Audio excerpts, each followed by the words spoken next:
Ndotenda umwari ari panapa. Ndoda kutenda Tenzi Michael.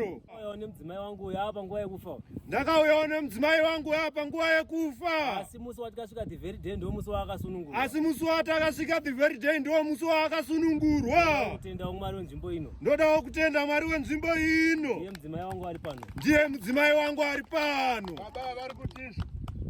Ndakaona mukadzi wangu akuda kufa. Asi musi wacho wakasvika pano ndo musi waapona. Ndakangotenda Mwari nekundiporesa. Ndakauya panapa ndisadye. Ndakauya pano ndisadye. Ndisaende kutoilet. Ndinongotenda Mwari naizvozvo. Wakasunungurwa. Ndinotenda. Ndakatanga kutevera Tenzi Michael ndisingashande. Ndikawana basa.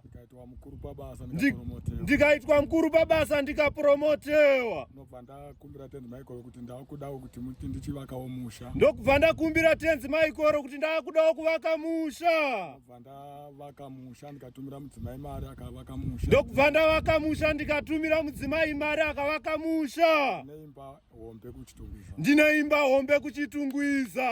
Ndokubva ndati Tenzi Michael musha ndava nawo. Ndokubva ndati Tenzi Michael musha ndava nawo. Ndakudawo mota kuti paonekwe kuti ndiri mukuru pabasa. Ndavakudawo mota kuti paonekwe ndiri mukuru pabasa. Ndakabva ndaona kuti nditenge mota idzi dzemaprivate hazviiti sezvo ndine vana vanoenda kuchikoro. Ndikabva ndaona kuti nditenge motikari dzemaprivate hazviite sezvo ndine vana vanoenda kuchikoro. Regai nditenge mota inopinzawo mari pamba.